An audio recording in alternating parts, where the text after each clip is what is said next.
It's dissolved in water. Okay, so let's get started on a few notes. This is day 1 of Unit 6.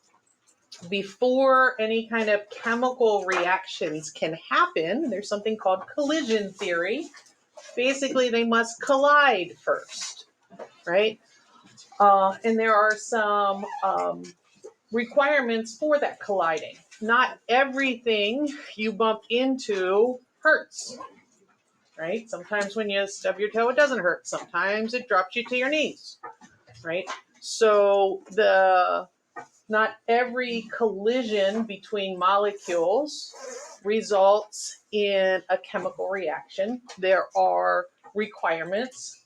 First off, they have to hit each other with enough energy. If they just slightly bounce off, graze each other, not going to happen. So you need enough energy when they actually collide.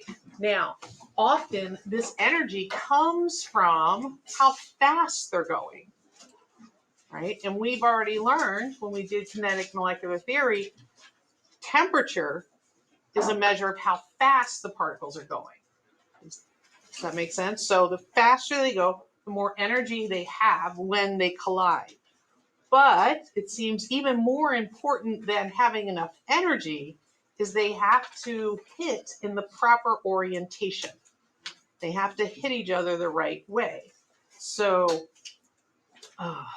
analogies are just really hard for me to come by right now. Okay, so if you were fighting with someone and you wanted to punch them in the face, you're not going to have a successful punch if they're turned around. That's a very violent analogy, and we don't want to,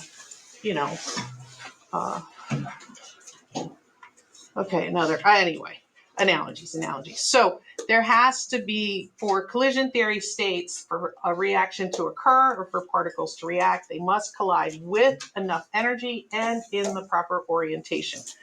And this graphic is just showing what's called ineffective collision, so they don't react, and an effective collision means they do react. Pretty simple? Okay. So what's the next slide I made? So, reaction rates. If you can promote collisions with enough energy and in the proper orientation, the reaction will occur at a faster rate. Does this make sense to everyone? And rate comes about whenever you divide by time. A rate means you're dividing by time.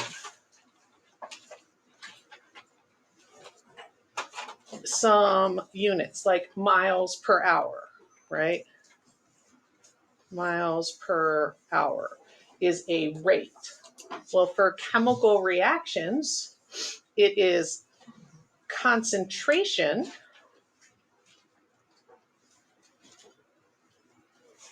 So think of how many particles, and that is over time. And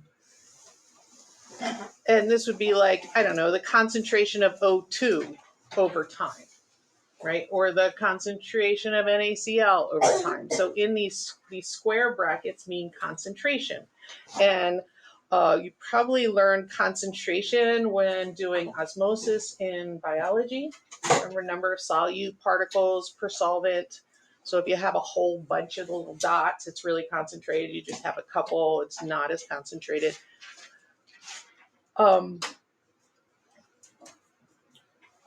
So concentration over time. We're going to use either minutes or seconds. Seconds more often than minutes. And what else? Reaction rates. So we will do several labs in here to try to alter reaction rates, speed them up, slow them down so we can predict reaction rates. So one of the big things, let's draw a container, and it has, let's make the concentration, I don't know, 10. 1, 2, 3, 4, 5, 6, 7, 8, 9, 10. And if we put it at temperature 1, let's do a temperature. Let's just say at a first temperature. What do we want to make it?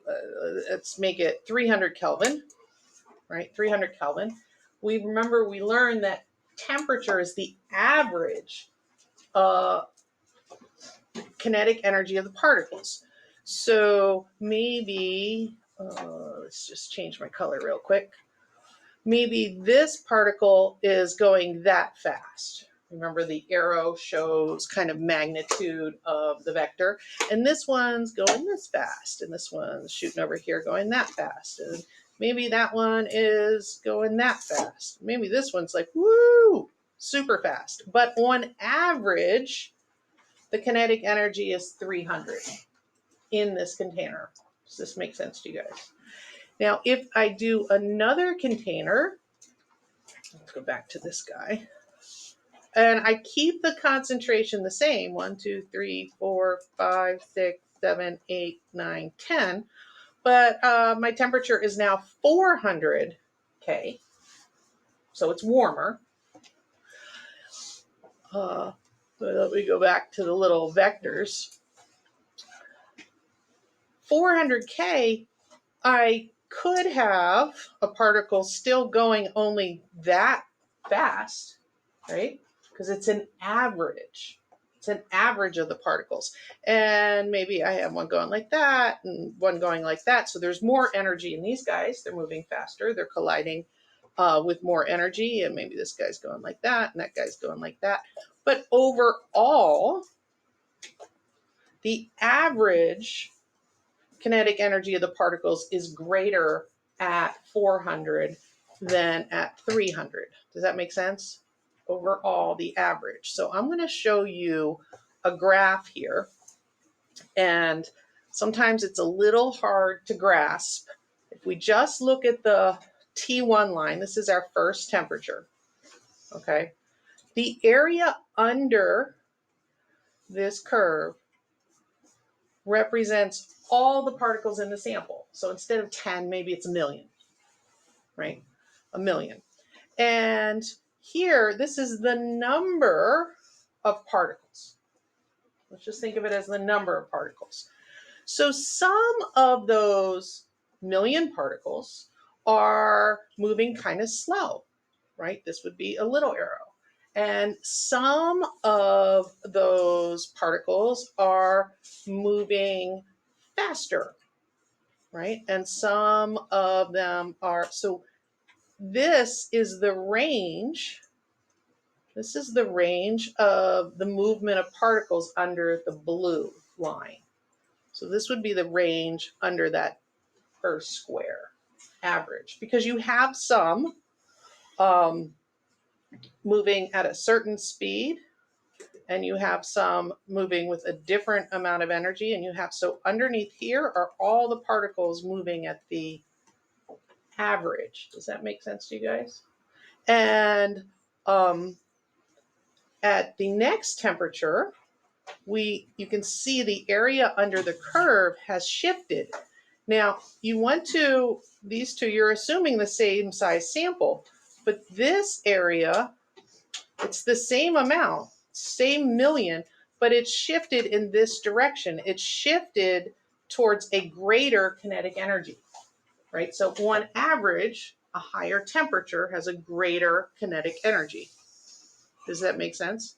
So on a test question would be, identifying between line A and line B, which one would have a higher temperature. So the higher temperature is shifted towards, this is kinetic energy. We can go from 0 to 10,000. It's shifted towards more kinetic energy on average. But don't think that within a sample, independent of temperature, there aren't some going slow and some going faster, because it's the average of the particles. Does that make sense to you guys? Cool. It's traditionally a pretty difficult graph to get. So I've been saying the word average for a while. And if we think of a chemical reaction, let's do something easy. We have let me go to a different pen so you can see it. Something easy, let's say magnesium bromide. Magnesium bromide. Magnesium, notice, is +2 on your periodic table. And bromine is -1. So when I crisscross applesauce, magnesium bromide is MgBr2. So that is a reactant. Let's add another reactant. Let's add chlorine gas, diatomic, Cl2. And what we end up getting is MgCl2 and Br2. So you might notice that the diatomics switch places. You may have noticed that the diatomic molecules switch places there. Now the rate of this reaction, if these reactants are being converted to products, the rate of this reaction is how much is this concentration changing over time? And this concentration would be going down.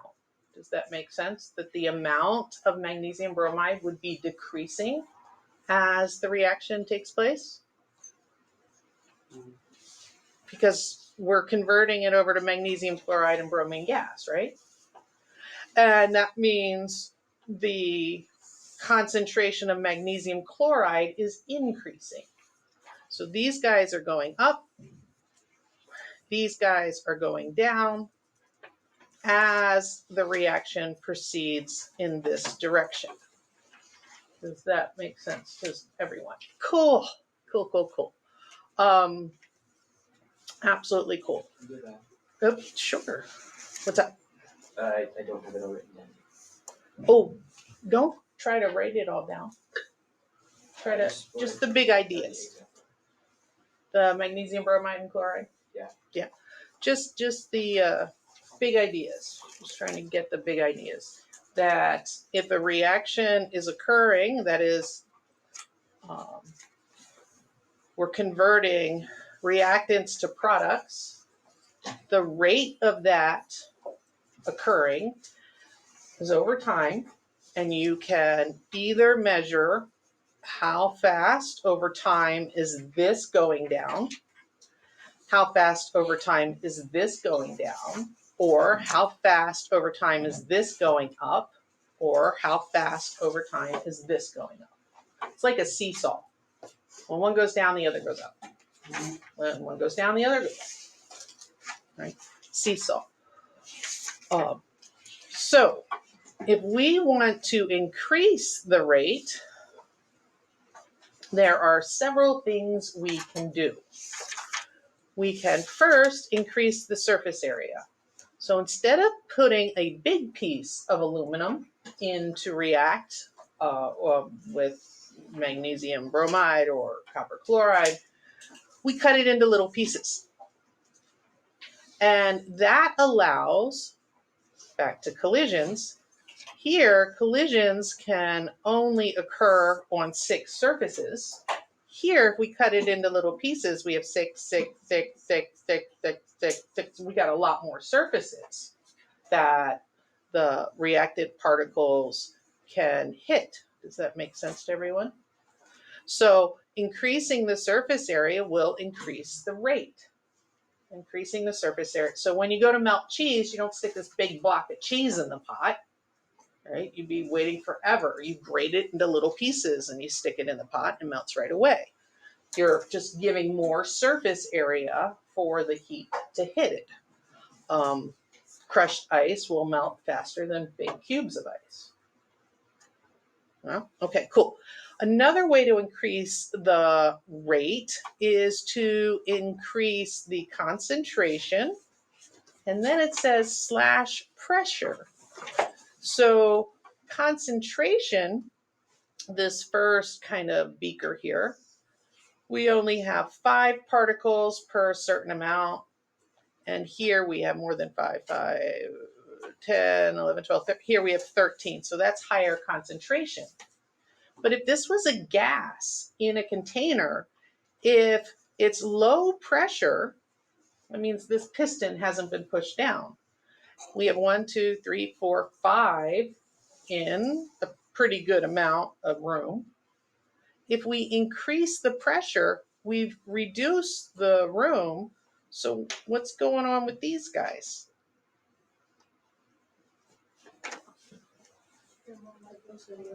Right, you're increasing the collisions because here I hit the wall, then I bounce and I hit there, then I bounce and I hit there, then I bounce and I hit there.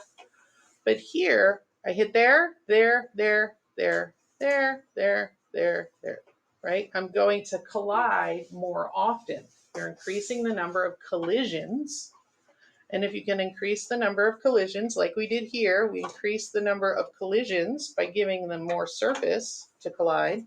So it's all about increasing collisions.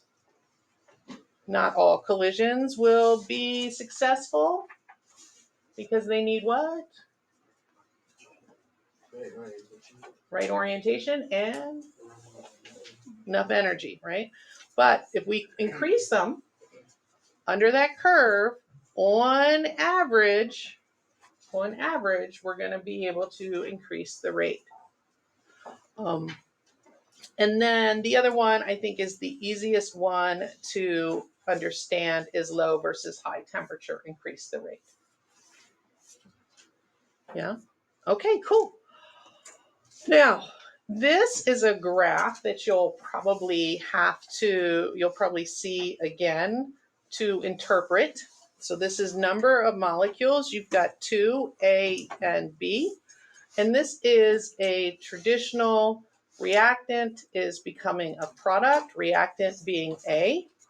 So number of molecules here, we have 50 A's, a lot of A's, and we have 0 B because we haven't made B yet, right? We haven't made B yet. But when A breaks down, we'll have less A. This amount's going to be going down, less A. And for every bit of A that we lose, B gains, right? Because it's being converted to B. So we then convert a little bit more A, so we don't have as many molecules of A anymore because we've converted them to B. So now we have more B. And A is being converted, so we don't have 50 anymore. Now we have 35. Well, if we have 35 molecules of A, that means we should have 15 molecules of B. Does that make sense? And then if we go down to 30 of A, we should have 20 of B. Does that make? So then we have 30 here, then we have 20 here. What happens when we go to 25? 25, this is when the amount should equal each other. It should be equal, but we're still converting A to B. So there will be a time when all of A is converted. This is time, takes time. All of A is converted into B. Make sense? Now, what you'll notice, and you probably know from math, you can, if it is over time, if you have a line like that, and a line like that, and a line like that, so this is a rate, which line, 1, 2, or 3, is occurring faster? 1. So you can kind of see the rate, you can kind of extrapolate the initial rate of B, how fast that's going, right? How fast that's increasing. And as B is increasing, that's the rate of A is decreasing. So you can kind of judge the rate, meaning if the lines were like this, oh geez, well that would never cross, would it? But it's a much slower rate in the production of B. Let's not do an A line. let's just do a beeline. If this was the beeline, here we have A, fast rate, real slow here, 2 different rates. When that happens, you know that something else is going on. There's probably a chemical reaction you're not seeing, right? Something's going on as those atoms are rearranging if they don't match like that. It's not what's called an elementary reaction when it's one going to the other. Like I could go to the bathroom right now, right? And how long do you think it would take me to go to the bathroom? It's right there. Like how long to get to the bathroom? What? Don't make me get it. We don't have to time it. How long? Well, how long would it take you to walk out the door and walk to the staff bathroom? 1 minute? Really? That's quite the walk. To the staff bathroom right there? It's on the other side of this wall. I mean, there's lockers, and then it's right there. I assume that means Huh? What? 5 seconds? 10 seconds? Is that what you said? at most 30. At most 30. Okay. But what if, so that what I just described is going to the bathroom. Here, classroom to bathroom. But what if I walk that way? And I have to go all the way up A hall, then come down C hall to get there. Right? So I still end up at the bathroom. So you'll still see me in the bathroom. But this is called a mechanism. You don't know what mechanism I go by. Right? You don't know what mechanism I go by. So if you simplify a mechanism, or the mechanism is faster, you can also increase the rate. Usually, that's kind of a good thing, right? Like, doesn't anyone want a helicopter? I mean, they're like 80 grand a day in maintenance. Overall, they're $250,000. That's that much for a cheap little 2-seater. I would love a helicopter. Why? Because instead of following the roads and taking so long to get to all the places I want to go to, I could go in a straight line. I could get there a lot faster because I could go in a straight line. I don't have to use these alternate mechanisms to get there. Does that make sense? I mean, isn't that why we want flying cars and jetpacks? So we can just go straight there. You guys still want jetpacks, right? Cool. So with that thought in mind, have you guys seen these graphs before? I think so. No? Okay. Well, should be in biology, but that's okay. We're looking at reactants, and on the y-axis is energy. This is potential energy, but you can just think of energy in general. Potential energy is energy of position, and we can give this a number if we want. We could say 50. And energy is measured in kilojoules. So we could say right here, the reactants are sitting at 50 kilojoules. So let's say A and B are sitting at 50 kilojoules. They're happy. That is the energy they have, whether it is from, just vibration or temperature or the way they're arranged. That's the energy or energy of position that they have.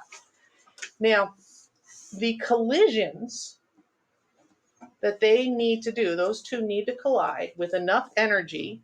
So we have to put energy in. They have to collide with enough energy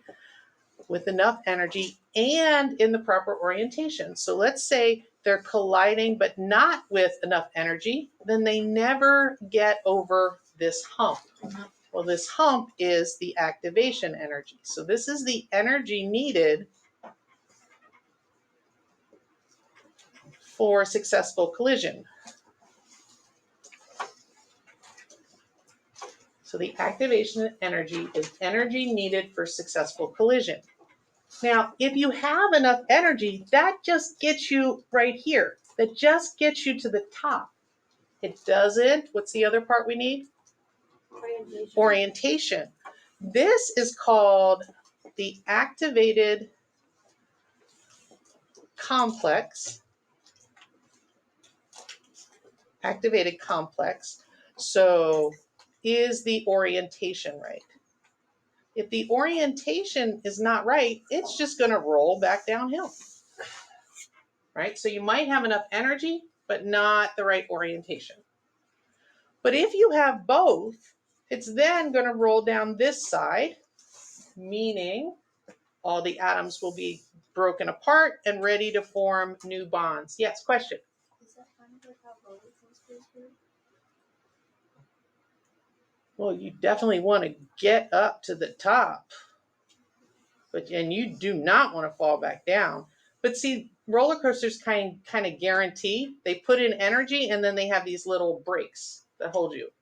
And then they put kind of almost like a clamp. So you click up and then there's a brake that keeps you from sliding back down. So when you hear that click, click, click, click, click, click, click, click, click, click, you're getting enough energy to the next click and it's holding the weight of the train. And you get the next click and it's holding the weight of the train. Get the next click and it's holding the weight of the train. So that's the click you hear as you go to the top, right? And then it's not going to stop holding this until gravity pulls you down. So not quite, but it's nice to think about roller coasters. Roller coasters are fun. I've been trying to go up the slide. I'm sorry? I've been trying to go up the slide through the sliding end. How many people does that? I don't know. Um, Okay. let's see. Now, if the reaction proceeds and you get products, let's say the products are C and D, right? Reactants yield products. Those products will be at a different energy than what you started with. This graph shows that the energy is higher than what you started with. So let's just say it's 75. The energy of the products is greater than the energy of the reactants. Where'd that energy come from? Well, it came from this activation energy that we put in, right? We put in some energy, we put in enough. And so the reason I thought you might know these guys, if you're putting in energy, this is called endothermic. Endothermic. And that means it is a positive delta H. Delta H is enthalpy. And we will get into the definition of enthalpy in thermochemistry, which is coming up shortly. Now, looking at this, you should be, what is this point right here? Activated complex. Here are my reactants. Let's say they're at 75 if I keep it equal with this guy. But what's different? The products, I'm going this way, the products are at a lower energy.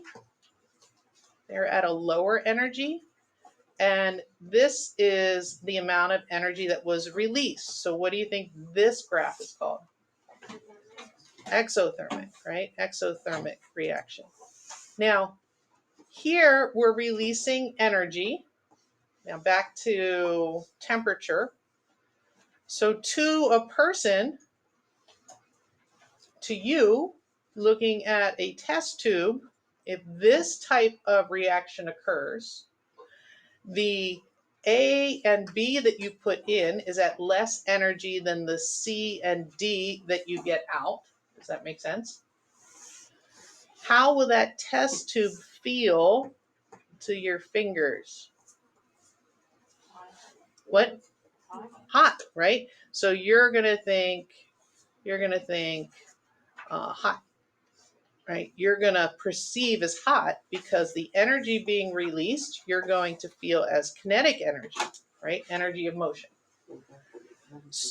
So if a reaction in your test tube, I don't want to make you guys have weird fingers, but reaction in your test tube is endothermic, what are you going to think? Cold. It's literally going to pull energy from your fingers, from the environment, and the only energy it can pull is kinetic energy. So if it pulls those molecules that are moving, if it pulls that kinetic energy, it's going to slow down. So to you or to the environment, it's getting cold. The environment is losing energy, but the products are gaining energy. Where did they get that energy from? From the environment. If the environment didn't have the energy, right? So if you try to do a reaction in an ice bath, it's not going to go over and happen. Does that make sense? If there's not enough energy in the environment, you're not going to have enough energy for collision. Yes. So yeah, the endothermic, they absorb energy. So you have to constantly be putting energy in to sustain a reaction. Mm-hmm. And then with the exothermic, they release energy. So can they sustain themselves at a point? It's you got to think the concentration of A and B are going down as this is going up, and once A and B are gone, the reaction stops, right? And if there's not enough energy, it's not going to go. So you might make A and B might make, if you start with 10 A and B, you might get 5 CD, but then there's no longer enough energy for the remaining 5 AB. So it won't like self-perpetuate unless there's still enough energy for it to occur. So think about it, like this piece of paper will burst into flames and combust. 100%. 100% that's going to happen. How fast it happens is a different story. It will happen. 100% this guy will burst into flames and burn. Right? Now, right now, there's not enough collisions between the oxygen and the carbohydrate in the paper. There's not enough collisions with enough energy hitting it for it to happen. But if I were to put it in the oven and raise the temperature, even without flame or a match, the collisions would gain energy and the oxygen would hit with enough force and in the right orientation that this guy would become flame. Does that make sense to you guys? Even without flame, you can get something to become flame. So whether there's enough energy for the reaction to proceed often depends on temperature. Often depends on temperature. Sound good? Okay. So what do you need to know? What do you need to know? Oh, look, much better picture. Activated complex, otherwise known as transition state. So that's a good picture. Oh, we looked at this. Oh, yeah. So activation energy. You might want to know where that is on this graph. So you can actually locate activation energy. This is activation energy. So this is just comparing the two graphs. So this is just getting up the hill. How many get up the hill? So which one of these, at what temperature would you have more product?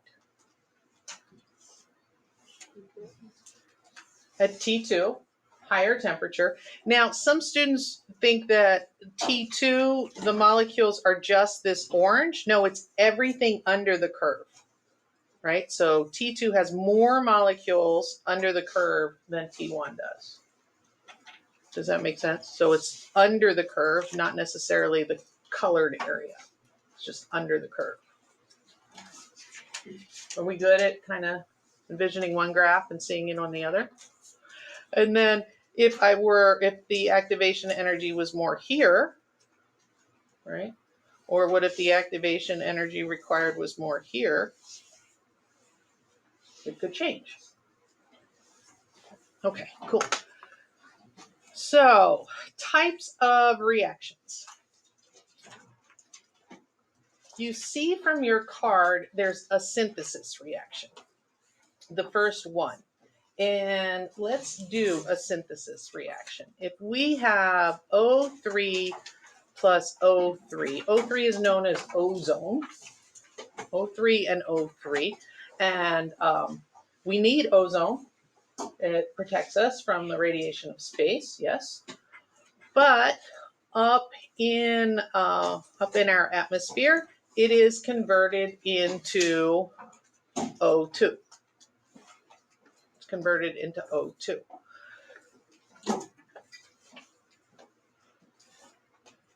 So this is a synthesis reaction.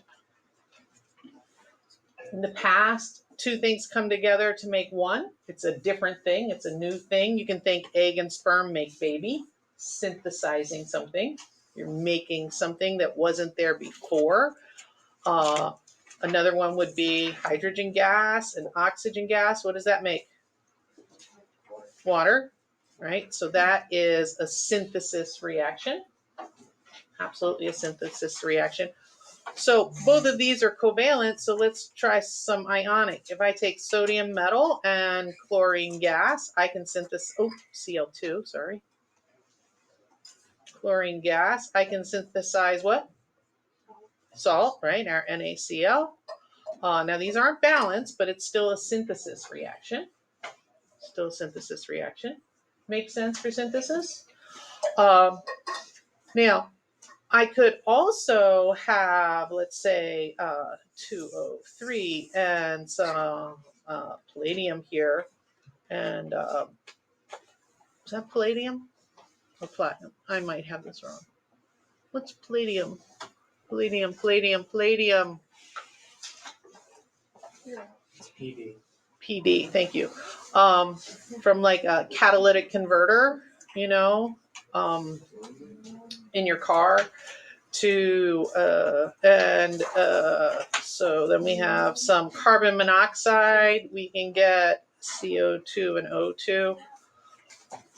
So no, not O2. We don't get O2 down at ground level. We get this. So this is also a synthesis reaction. Synthesis reaction coming out of your car. Yes. Could we have like multiple products as well? No. So you're always, that's the point I'm trying to make. Synthesis, you're going to see a single product with synthesis. So that is your A plus B, can B plus C equals D, single product. Decomposition is the opposite. For decomposition, you will have a single what? Reactant. Now, it can break down into 2, 3, 4 products, but you're looking for a single reactant. And you'll get B plus C plus D ... for decomposition. So the reason I did the ozone one before, what often tricks students is seeing this.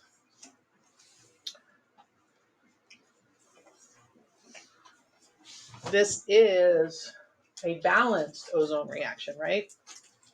Making oxygen. And so they often say, oh, single reactant, single product. So this is not decomposition, it is synthesis. That's why I did the O3 plus O3 to kind of show you it making one thing, O2. That's a little tricky. That's a tricky one to get. Yeah. But isn't it making 3O2? So. But it's only one type of product. So we're going to keep this as synthesis. So I'm pointing out this specific example of something to record as a synthesis reaction. Specific example. Now, I need to remind you of something. Cations are written first. What's the charge on a cation? Plus. They are written first, and anions are written second. So when you see AX, A is the cation, X is the anion. Does that make sense? So A has a positive charge and X has a negative charge. You took notes that AX plus B yielded BX plus A, yes? As your single replacement reaction. What can you tell me about the charge of B? Yeah. It's the same thing. It's got to be positive, right? It's got to be positive. What happens if you have AX plus C, which is negative? What do you get? Remember, A is positive, X is negative. How do I know that? Because positive's written first, negative's written second. What do I get for a product if my single species is negative? Opposites attract here, guys. Opposites attract. AC. And then what? An X, right? So both of these are single replacement or displacement reactions. Basically, one of them is switching places, right? One of them is switching places. So we can have the X and C switch places, or we can have the A and B switch places. And how do we know which one's going to do it? Look at that periodic table of yours. It has the charges, right? Non-metals are going to be your anions, and metals are your cations. So that will help you with your single replacement or single displacement reactions. Does that make sense? But both of these are single replacement or displacement. Double replacement, there's only, it's basically what it is right there. It's the only AX plus BY. It tells you right off the bat, this is a cation, this is an anion, this is a cation, this is an anion. And there's only so much that can happen with those two, right? I call it outer inner. And this might be a way for you to think about it. The outer, oh God, that is the smallest little line. No, it's like blue. The outer guys are going to come together. So I'm going to get AY. The inner guys are going to come together. So you might think I'm getting XB, but what has to always be written first? The cation. So I get BX, right? Because this is positively charged. It's positive, negative. That's how everything's written. Cation's always first.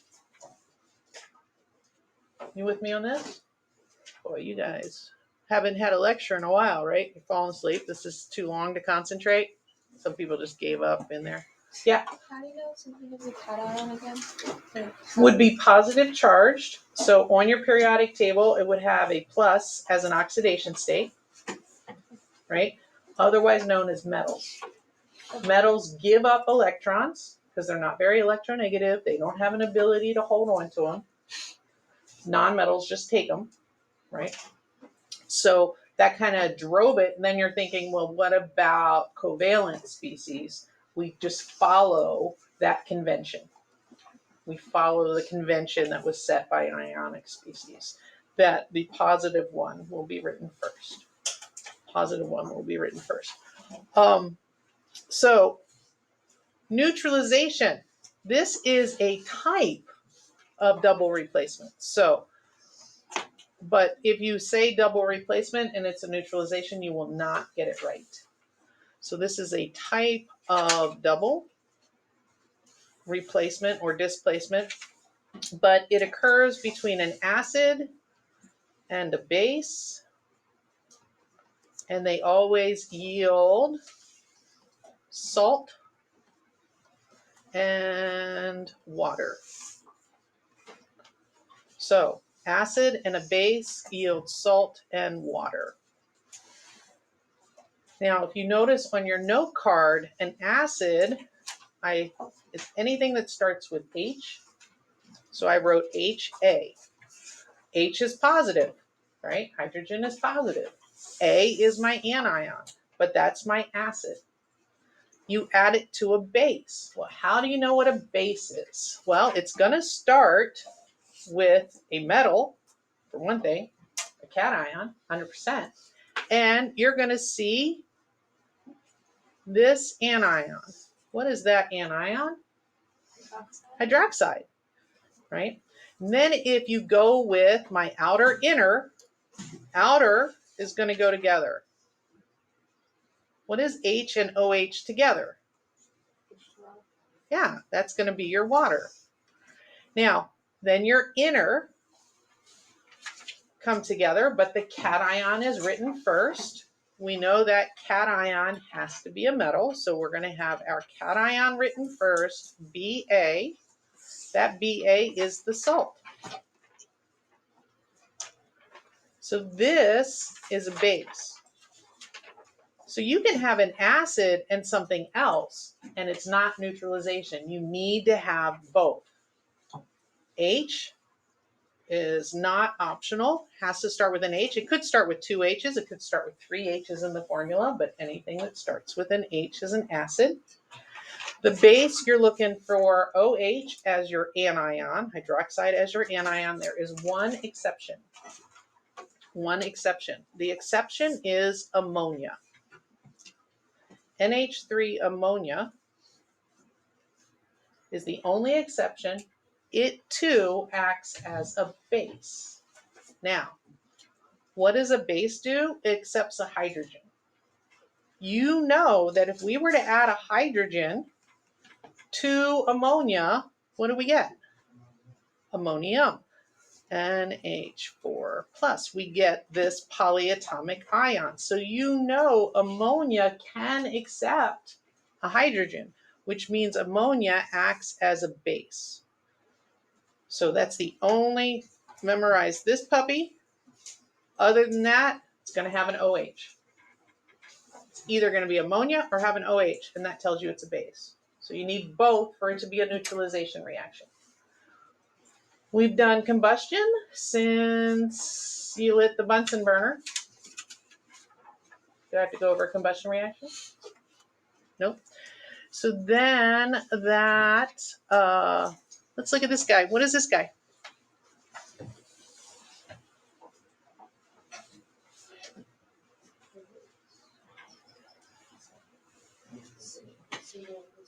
This is a single replacement reaction. Single replacement reaction. Does everyone get that? So this is like, what? This is like A plus BX. So what ends up going together? AX plus B. Right? Because the hydrogen's positive. Does that make sense to everyone? That this would be a single replacement. Now on your periodic table, what's the oxidation state or charge for magnesium? What? Plus 2. What is hydrogen? Plus 1. What's oxygen? Minus 2. Magnesium is plus 2. Hydroxide? Minus 1. And any element by itself is neutral. Diatomics are considered by itself. You've just assigned oxidation states. That will become a good skill. That will become a very good skill that you'll need in this unit. Okay, what type of reaction is this?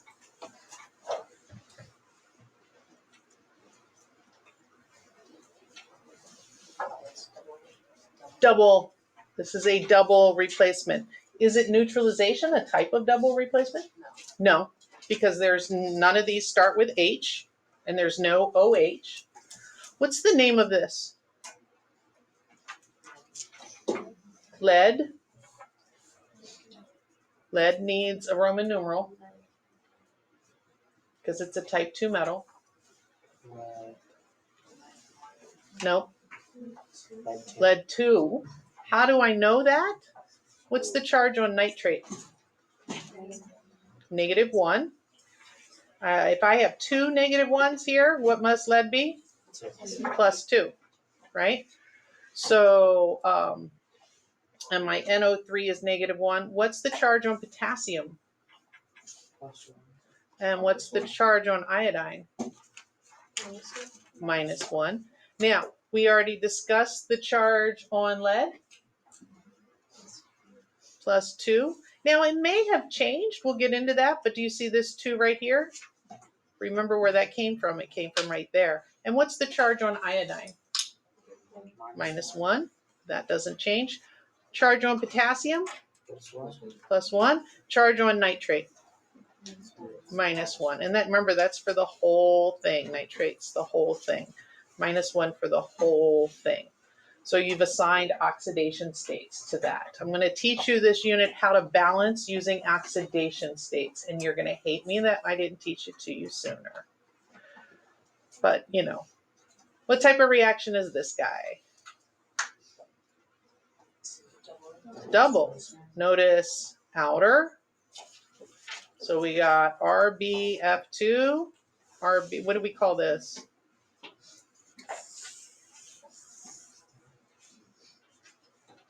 What's RB called? What's RB called? Rubidium. And what? Yeah, rubidium fluoride. Now, this freaks people out. This is F2, and this is only F. What's the charge on rubidium? +1. Charge on nitrate together is -1. What about beryllium? +2, and fluorine is -1. This 2 is from beryllium. Is fluorine with beryllium anymore? No. That's why it's not F2. What's rubidium is +1.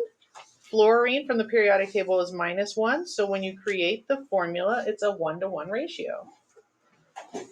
Beryllium is +2. Nitrate is -1. I need 2 of them for my beryllium. Right? So don't copy the subscripts over unless it's a polyatomic ion.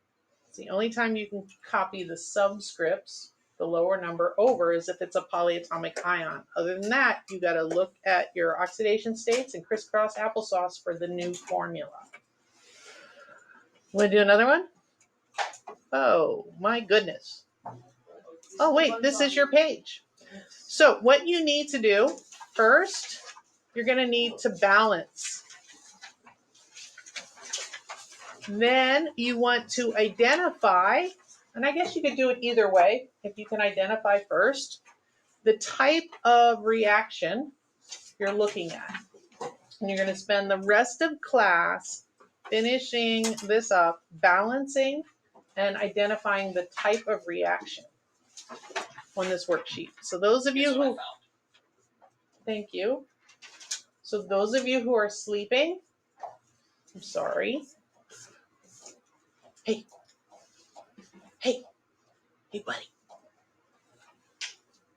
Hey, buddy.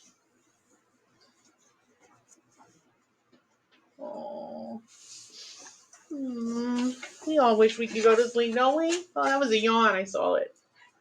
You want to wake up and work on this worksheet to make sure you're good at what's going on with you two. Wait. I want to work with her. I just asked her if she wanted to. You want to work together? Yeah, I already finished. So.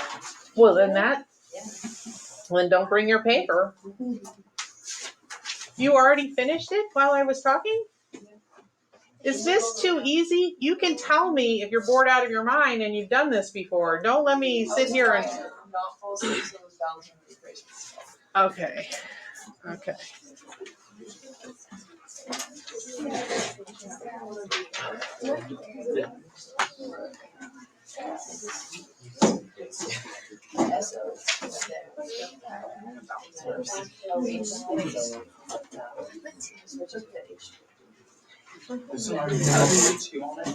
Yeah, sometimes those little ones are purchasing.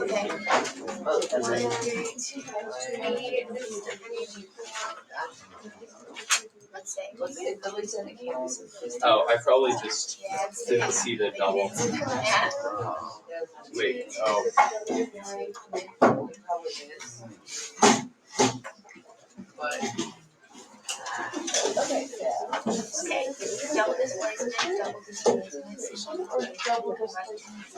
Wait, on the sheet, it doesn't say. Single replacement or displacement?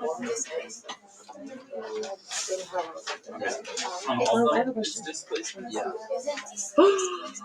It says replacement at the top up here. I think it's Alright, yeah, so like. I'll check with you. It's Why does it say replacement? Yeah. What is your question, sweetie?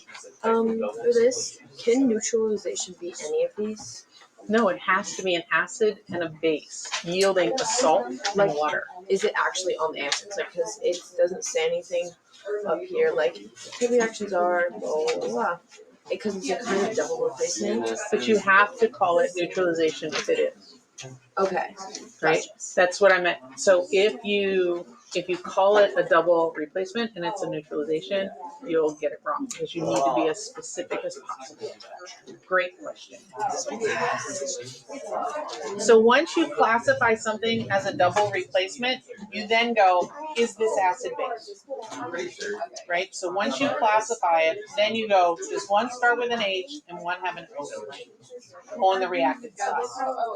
Another way is seeing that water as the product side. That's also a huge key. If you say, okay, it's double, and you see water, odds are it's a.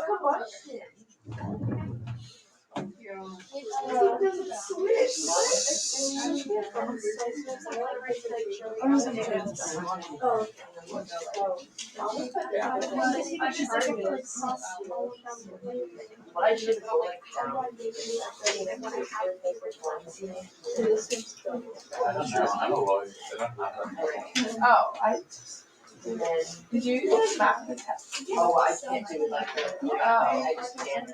I did great. I just, Oh. yeah, exactly. And I was like, what? I was like, at this, I'm like, no, I know, I forgot about okay, that. well, I need 3 and 2 here to balance. And then I think this is lawyer thing, and then Yeah, Thank the 3, you so much. that's, I have 3, 1, 3, 2. so that would be 1, 3. But I mean, Yeah. it's good. I think from And then I feel like I have to do in a like like, so you have to make them That's why I think six. I like a lot more people are gonna get like Okay, yeah. well, I learned about that too. No, I'm guessing. That is literally wrong. I think it's Oh depending my on the person as God. well. I'm sorry. Correct. Because if you're more It's inclined to standard. study, like if you just do it on your own, then it might be good for you. But if you study it all, it's your course too, like I did. No, I was like, So I'm in grade. so I would just start by just the like I had yeah, neutralization. You have a lot. And I say LS2. We have 4 tests. Miss Johnson?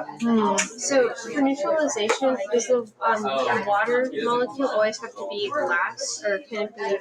It doesn't matter what order you write the reactants for the process. Okay.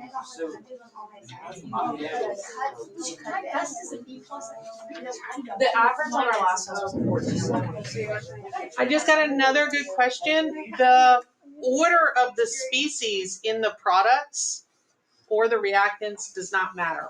So it doesn't matter if it's A plus B yields C plus D, because it could be B plus A yields D plus C. Though the species order, and you call each individual chemical species, the species order does not matter. So a neutralization could be an acid and a base yields water and a salt. It doesn't have to be salt and water. They're just in some order on the product side, and it could be a base and an acid. what order of species Sandy studied? for that. I'm not in the actual molecular equation, and because that is set, hydrochloric acid, set. Whether it is first, written down first or second, doesn't matter. It's still hydrochloric acid. But it matters if it's for C2 versus C2. Yeah, that's within the actual chemical formula. Absolutely. Hydrocarbons, C2H4. I kind of do the other way around. Like I just. But whether you do oxygen plus C2H4 or C2H4 plus oxygen, doesn't matter. And whether you CO2 and water or water and CO2. No, night before is my favorite thing to do. I'm like stressed. Well, I didn't try this one. I was like a little bit I'm Yeah, I've done like 3 pages. I'm on 8.3. I know, look at that. I'm gonna start doing it next weekend. Well, That's how I do it in my head. I was like, I like draw this out. Is this first one that I just heard? It is a double displacement, and 3 sodium, 3 sodium. So okay, you do. I do. H and the B are. And then I do it. I don't do it like the Yep. night before. I do most. Yep. Okay. But then So I got confused earlier about so I get it done. the balancing it because you said Oh, I'd rather that. I don't read it. I just look through the numbers of the 3 they don't matter because No, I don't say they don't matter. You Or don't that they don't copy them. Oh, yeah, you don't copy them over unless it's a polyatomic. So PO4 and PO4, you copy it over. But see how you don't make this is Na sub 3. And this is just Na. This is H3, so you don't go H3Br when you write the formulas. You don't have to write them here. Here you're just balancing, right? But soon you have to write the products. That's smart. Right? So later in this unit, you're going to have to write the products, and you know that H is going with Br, and I don't want you to write H3Br, right? Because that's not how they come together based on the oxidation status. Cool. I do the alpha thing. I can't not do the alpha thing. Because some of them you can just look at it and then you know what it is. Yes. So like this one, you could, yes.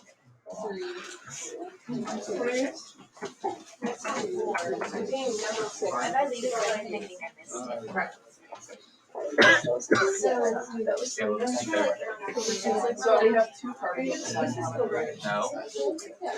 I have 4 options. All of them. Except for this one and this one.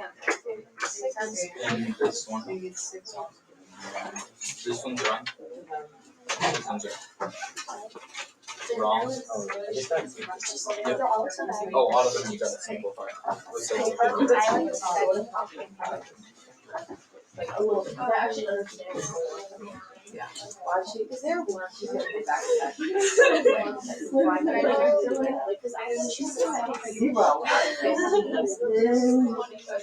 Oh, even better.